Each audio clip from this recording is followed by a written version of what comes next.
Welcome back to easy English. 9ാം ക്ലാസ്സിലെ English text ബുക്കിലെ ഏറ്റവും ഇൻട്രസ്റ്റിംഗ് ആയിട്ടുള്ള ഏറ്റവും അവസാനത്തെ ലെസണാണ് ദ ട്രിയോ എന്നുള്ളത്. അപ്പോൾ ഇതിൻ്റെ സമ്മറിയാണ് നമ്മളിത് ഡിസ്കസ് ചെയ്യാൻ പോകുന്നത്. അപ്പോൾ ഈ 9ാം ക്ലാസ്സിലെ ഇംഗ്ലീഷ് ടെക്സ്റ്റ് ബുക്കിലെ മുഴുവൻ ലെസൺസും ഡീറ്റെയിൽഡ് ആയിട്ട് മലയാളത്തിൽ ട്രാൻസ്ലേറ്റ് ചെയ്ത് ക്ലാസ്സിലെടുത്ത വീഡിയോസ് ഈ ചാനലിൽ ലഭ്യമാണ്. പ്ലേലിസ്റ്റിൽ പോയാൽ നിങ്ങൾക്ക് കാണാൻ പറ്റും. എല്ലാ ക്ലാസ്സും സെപ്പറേറ്റ് ഫോൾഡർ ഉണ്ട്. 1ാം ക്ലാസ് തൊട്ടിട്ട് +2 വരെയുള്ള അതിൽ ആ ഫോൾഡർ ക്ലിക്ക് ചെയ്ത് കഴിഞ്ഞാൽ നിങ്ങൾക്ക് ആ ക്ലാസ്സിലെ ലെസൺസ് അവിടെ ലഭ്യമാണ്. ക്ലിക്ക് ചെയ്തുകൊണ്ട് നിങ്ങൾക്ക് ഏത് ക്ലാസ്സിലെയും ഇംഗ്ലീഷ് ലെസൺസ് അവിടെ വീഡിയോസ് കാണാൻ പറ്റും. അപ്പോൾ നമുക്കിനി കൂടുതൽ സമയം കളയണ്ട, നേരെ വീഡിയോയിലേക്ക് വരാം. The trio.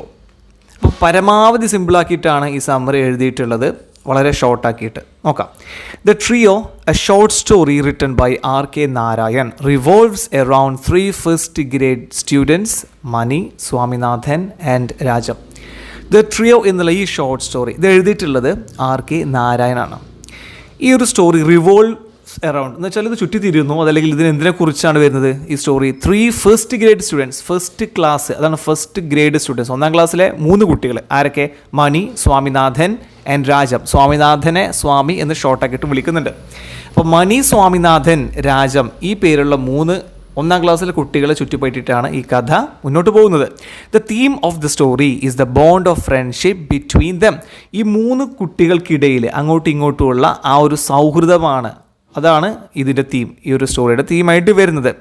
നമുക്കിനി നേരെ കഥയിലേക്ക് വരാം. Mani and Swami are close friends. മണിയും സ്വാമിനാഥനും ക്ലോസ് ഫ്രണ്ട്സാണ്, കട്ട ഫ്രണ്ട്സാണ്. Rajam is a new student to their class. Rajam ഒരു പുതിയ സ്റ്റുഡൻ്റാണ്, പുതിയ ഒരു എൻട്രൻ്റ് ആണ് ക്ലാസ്സിലേക്ക്, പുതിയൊരു സ്റ്റുഡൻറ്റാണ്. He studied in a reputed English medium school in Madras. മദ്രാസിലെ വളരെ റെപ്യൂട്ടഡ് ആയ ഫേമസ് ആയിട്ടുള്ള ഒരു ഇംഗ്ലീഷ് മീഡിയം സ്കൂളിലാണ് രാജം പഠിച്ചിട്ടുള്ളത്. He speaks English like A European. English അടിപൊളിയായിട്ട് സംസാരിക്കും. ഏതുപോലെ? Like A European. ഒരു യൂറോപ്യൻ എങ്ങനെ അനായാസം ഇംഗ്ലീഷ് സംസാരിക്കും, അത്രയും മനോഹരമായിട്ടാണ് രാജം സംസാരിക്കുന്നത്. ആക്സെൻറ്റും പ്രൊനൗൺസിയേഷനൊക്കെ അടിപൊളിയാണ്. He is good in academics too. അക്കാഡമിക്സിലും പഠനത്തിലും രാജം അടിപൊളിയാണ്. Second only to Shankar, the topper of the class. അപ്പോൾ ക്ലാസ്സിലിപ്പോൾ സെക്കൻഡാണ്. ഇപ്പോൾ പുതിയതായിട്ട് വന്ന രാജം ക്ലാസ്സിലെ 2ാം സ്ഥാനം വരുത്തി. 1ാം സ്ഥാനം ശങ്കറിനാണ്. ശങ്കർ അവിടുത്തെ പഠിപ്പിസ്റ്റാണ്, ഓക്കെ, ഒരു നേർഡാണ്, നന്നായിട്ട് പഠിക്കുന്നൊരു കുട്ടിയാണ്. അവൻ്റെ തൊട്ട് താഴെ 2ാം സ്ഥാനത്താണ് ആര് വരുന്നത്? നമ്മുടെ പുതിയ സ്റ്റുഡൻ്റ് ആയിട്ടുള്ള രാജം വരുന്നത്. പക്ഷേ ശങ്കറിനെക്കാളേറെ മനോഹരമായിട്ട് ഇംഗ്ലീഷ് ഇവന് കൈകാര്യം ചെയ്യുകയും ചെയ്യും. ഓൾദോ, ഇതിപ്പോൾ പുതിയൊരു പാരഗ്രാഫാട്ടോ, ഒരു പാരഗ്രാഫോടെ കഴിഞ്ഞു, സെക്കൻഡ് പാരഗ്രാഫാണ്. Although Mani is a hero of the class, Rajam assumed a nonchalant attitude to him. Mani did not like it. അപ്പം ഓൾദോ, എന്നാലും Mani is a hero of the class. ക്ലാസ്സിലൊരു ഹീറോ, അത്യാവശ്യം ഒരു ഒച്ചും വിളിയും ഒരു സംഭവമൊക്കെയാണ് ആര്? മണി. പക്ഷേ രാജം അസ്യൂംഡ്, സ്വീകരിച്ചു, a nonchalant attitude to him, അതായത് ഒരു ഗൗനിക്കാത്ത ഒരു ആറ്റിറ്റ്യൂഡ്, ഒരു മനോഭാവം. അതായത് ഓനെ വലിയ ഗൗനിക്കൂല. എല്ലാവർക്കും മണി എന്താണ്, അവനെ ഭയങ്കരമായിട്ട് ഒരു റെസ്പെക്റ്റ് കൊടുക്കുന്ന രീതിയിലാണെങ്കിൽ രാജം അവിടെ മണിയെ കാര്യമായിട്ടൊന്നും ഗൗനിച്ചിട്ടില്ല. സാധാരണ സ്റ്റുഡൻറ്റിനെ എങ്ങനെ നോക്കുന്നു അതേപോലെ തന്നെയാണ്. ഈവൻ ഒരു നോട്ടീസ് ചെയ്യാത്ത പോലെ. അത് മണിക്കത്ര ഇഷ്ടപ്പെട്ടില്ല. Mani did not like it. കാരണം എല്ലാവരിൽ നിന്നും അത്യാവശ്യം റെസ്പെക്റ്റ് കിട്ടുന്ന ആളാണ് മണി. പക്ഷേ ഇവൻ പുതുമുഖമായിട്ടുള്ള ഈ രാജം തന്നെ ഒരു എന്താ പറയുക, അത്ര പരിഗണിക്കില്ല എന്ന് പറഞ്ഞാൽ ഒരു മൈൻഡ് ആക്കുന്നില്ല എന്ന് തോന്നുന്ന ഒരവസ്ഥയാണ് മണിക്കുള്ളത്. Mani started hurting Rajam physically which he returned. അപ്പോൾ മണി എന്ത് ചെയ്തു?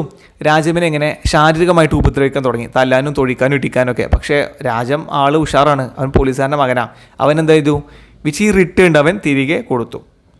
Finally Mani challenged Rajam to come to the banks of the river Sarayu and to fight with him to see who is stronger. അവസാനം മണി ഒരു കാര്യം ചെയ്തു, ഇവനെ ചലഞ്ച് ചെയ്യാൻ വിളിക്കുകയാണ്. അതായത് തല്ലി നോക്കല്ലേ ആരെ ജയിക്കാന്ന് അറിയാൻ വേണ്ടിയിട്ട്. അതിന് അവരുടെ നാട്ടിലുള്ള സരയു നദിയുടെ തീരത്തേക്ക് ഇവനെ ക്ഷണിക്കുകയാണ്, രാജമിനെ ക്ഷണിക്കുകയാണ്. രാജം എഗ്രീഡ്, രാജം ഓക്കെ എന്ന് പറഞ്ഞു. But Mani's plan was to break Rajam's head with a club and throw his body into the river. അപ്പം മണിയുടെ യഥാർത്ഥ പ്ലാൻ എന്താണ്? വെറുതെ തല്ലി തോൽപ്പിക്കുക മാത്രമല്ല, ഒരു ക്ലബ്ബ് കയ്യിൽ നല്ലൊരു വടി, കനത്തിലുള്ള വടി വെച്ചിട്ട് ഇവൻ്റെ തലവണ്ട അടിച്ച് പൊട്ടിച്ച് കൊന്ന് പുഴയിലേക്ക് ബോഡി എടുത്ത് എറിയാനാണ് മണിയുടെ plan. Mani brought a stout club, stout means strong club to the river bank as he had planned. അങ്ങനെ ഈ റിവർ ബാങ്കിലേക്ക് മണി പ്ലാൻ ചെയ്ത പ്രകാരം ഒരു നല്ല വടി, ഉരുണ്ട വടിയൊക്കെ എടുത്ത് വന്നു. He also took Swami with him. അപ്പോൾ സ്വാമി ഇവൻ്റെ സന്തത സഹചാരിയാണ്, അതുകൊണ്ട് സ്വാമിയെ ഒപ്പം കൂട്ടി. But Rajam came with an air gun. പക്ഷെ അവിടെ രാജം വന്നത് ഒരു എയർ ഗണ്ണും കൊണ്ടാണ്. He shot his gun into the air. അങ്ങനെ എന്ത് ചെയ്തു, രാജം അവിടെ എത്തിയപ്പം ഷോൾഡർ വെച്ചുകൊണ്ട് തന്നെ എയർ ഗണ്ണ് മാനത്തേക്ക് എന്നൊരു വെടിയങ്ങ് വെച്ചു. And said to Mani the next one would be at his body if he was keen upon a fight. എന്നിട്ട് മണിയോട് രാജം പറയാണ്, അടുത്ത വെടി നിൻ്റെ ശരീരത്തിലേക്കാണ്, നിനക്കൊരു ഫൈറ്റ് വേണമെന്ന് അത്ര നിർബന്ധമാണെങ്കിൽ എന്ന് പറഞ്ഞു. ടെറിഫൈഡ് മണി ഡ്രോപ്ഡ് ഹിസ് ക്ലബ് ഡൗൺ. അപ്പം കയ്യിലുണ്ടായിരുന്ന വടി ഭയം കൊണ്ടെന്നാണ് മണി താഴേക്ക് ഇട്ടു. His club down and told Rajam it was unfair. ഇത് ശരിയല്ല എന്ന് രാജമിനോട് പറഞ്ഞു. അതായത് ഈ ഗണ്ണ്, എയർ ഗണ്ണിനെ കുറിച്ച് പറഞ്ഞിട്ടില്ലല്ലോ അവർ, ഹാൻഡ് ടു ഹാൻഡ് ഫൈറ്റ് അല്ലേ, as it was a hand to hand fight. അപ്പോൾ ഇത് ഹാൻഡ് ടു ഹാൻഡ് ഫൈറ്റാണ്, അല്ലാതെ കയ്യിൽ വേറെ ആയുധങ്ങളൊന്നും പാടില്ല എന്ന് പറഞ്ഞുകൊണ്ടാണ് ഇവർ പിന്നെ ഇങ്ങോട്ട് പുഴക്കരയിലേക്ക് വരുന്നത്. എന്നിട്ട് ഇവനെ എയർ ഗണ്ണ് കൊണ്ട് വന്നല്ലോ, അതുകൊണ്ട് ഇത് അൺഫെയർ ആണെന്ന് പറഞ്ഞു. അറ്റ് വിച്ച്, അത് കേട്ടപ്പം രാജം ഓൾസോ റിട്ടോർട്ടഡ് എന്ന് പറഞ്ഞാൽ തിരിച്ചടിച്ചു കേട്ടോ, തിരിച്ചടിച്ചു. That it was also unfair to bring a club because it was not mentioned before. മുമ്പ് മെൻഷൻ ചെയ്യാത്ത ക്ലബ്ബ്, ഒരു വടി ഇവൻ കൊണ്ടുവന്നല്ലോ, മണിയും കൊണ്ടുവന്നിട്ടുണ്ട്, അപ്പോൾ അതും അൺഫെയർ ആണ് എന്ന് രാജം പറഞ്ഞു. Rajam said he did not mind being friends. അപ്പോൾ ഇവിടെ ഞാൻ വളരെ ഷോർട്ടായിട്ടാണ് കഥ പറഞ്ഞത് കേട്ടോ, വളരെ ഡീറ്റെയിൽഡ് ആയി പറയാനുണ്ട്, പക്ഷേ വളരെ ഷോർട്ടായിട്ടാണ് പറഞ്ഞത്. കാരണം നിങ്ങൾക്ക് ഇപ്പോൾ ആൻസറിലേക്ക് ഈ നെറേറ്റീവ് അതുപോലെ തന്നെ റൈറ്റപ്പിലൊക്കെ ഈ സാധനം തന്നെ വെച്ച് കൊടുത്താൽ മതി. അതുകൊണ്ടാണ് Rajam said he did not mind being friends. അപ്പോൾ രാജം പറഞ്ഞു, സുഹൃത്തുക്കളാവുന്നതിൽ എനിക്ക് പ്രശ്നമില്ല എന്ന് പറഞ്ഞു. നമുക്ക് വേണമെങ്കിൽ ഫ്രണ്ട്സ് ആവുമെന്ന് പറഞ്ഞു. To which Mani agreed. അത് മണി എഗ്രി ചെയ്യുകയും ചെയ്തു. Swami was also happy. അപ്പോൾ സ്വാമിയും അവിടെ ഉണ്ടല്ലോ, അവനും എന്തായി, ഹാപ്പിയായി. And he started admiring Rajam. രാജമിനോടൊരു പ്രത്യേക ഇഷ്ടം വന്നു തുടങ്ങി. എല്ലായ്പ്പോഴും എന്താണ്, സ്വാമിനാഥൻ മണിയുടെ ഒപ്പമാണ്, ഇവൻ്റെ കട്ട സപ്പോർട്ടറാണ്. പക്ഷേ രാജമിനോട് ഇപ്പോൾ പ്രത്യേക ഒരു ഇഷ്ടവും ഒരു ബഹുമാനമൊക്കെ ഇവനിങ്ങനെ തോന്നുകയാണ്. Finally they buried the hatchet. അതൊരു നല്ല അടിപൊളി ഇഡിയമാണ് കേട്ടോ. ദേ സോൾവ്ഡ് ദ പ്രോബ്ലം എന്നാണ് എൻ്റെ അർത്ഥം. ദേ സോൾവ്ഡ് ദ പ്രോബ്ലം. അതിന് വേറൊരു ഇഡിയമാണ് ദേ ബറീഡ് ദ ഹാച്ചിറ്റ്. അതും ഉപയോഗിക്കാം. അപ്പോൾ നിങ്ങൾക്ക് ഇത് ഭയങ്കര ബുദ്ധിമുട്ടാണെന്ന് പഠിക്കാൻ കഴിയില്ല എന്ന് തോന്നുന്ന കുട്ടികൾക്ക് എന്ത് ചെയ്താൽ മതി, ദേ സോൾവ് ചെയ്തു, സോൾവ് സോൾവ്ഡ് ദ പ്രോബ്ലം എന്ന് എഴുതിയാൽ മതി. അല്ലാത്തവർക്ക് എന്താണ് ഇങ്ങനെ ചെയ്യാം.